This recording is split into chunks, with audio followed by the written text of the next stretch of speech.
Hall. I'm one of the members of the newborn hearing screen team here at Airedale. Our job is to offer all babies a newborn hearing screen, and the reason why we do this is so that if we do pick up on any potential hearing problems, we can get help and support put in place for the baby and the parents. So we offer two screens. The first screen involves this handheld piece of equipment, and the way this works is we pop a tiny baby size ear tip on here. Inside here there's a little tiny microphone and a little tiny speaker. It sends a really soft clicking sound into baby's ear, first one ear, then the other ear, and we'll look in for the reaction of the ear itself. Inside the ear is something called a cochlea, and inside the cochlea there are tiny little hair cells. When sounds go into your ears, the little hair cells should move and vibrate in response to the sound waves. This in turn carries the sound up the hearing pathway. If the little hair cells in the cochlea are moving correctly, we get a clear response on this piece of equipment, and we know that that ear is working as it should be. This is how the equipment looks when it's on the baby. It's best done when baby's fast asleep or very settled. We're hoping to get clear responses obviously from both ears, but it's not always possible. Sometimes we get a no clear response, and it can be for a number of reasons. It could be there is a potential hearing problem. It's often because there's birth fluid stickiness and gunk still in the ears from where baby's just been born, and this can stop the little sound getting in or the little echo getting back out. It can also be if there's too much noise or movement from baby, or if there's too much noise in the environment, that can also interfere with the screen. If we get clear responses on that screen on a baby who is a well baby, that's all we need to do. If we can't get clear responses on the first attempt with this equipment and you're going to be in overnight, we'll come and see you a second time and we'll have another try with this simple piece of kit.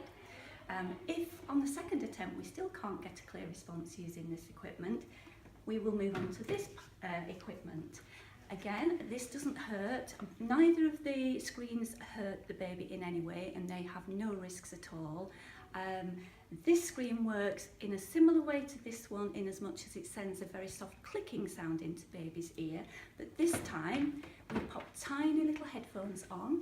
We pop a little soft sensor pad on baby's forehead, one on the shoulder and one on the back of the neck. It sends the same soft clicking sound in, but this time instead of looking for a reaction from the cochlea, the little sensor pad on the forehead will pick up if the auditory nerve is responding to the sound. Again, we're looking for clear responses on both ears, and again, we may not be able to get them, but it doesn't necessarily mean there's a hearing problem. It could be that there is a potential problem, but it could also be there is gunk in the ears, there's too much noise or movement from baby, or there's too much noise in the environment. This is what this screen looks like. So these are the little tiny headphones and the little sensor pad on baby's forehead.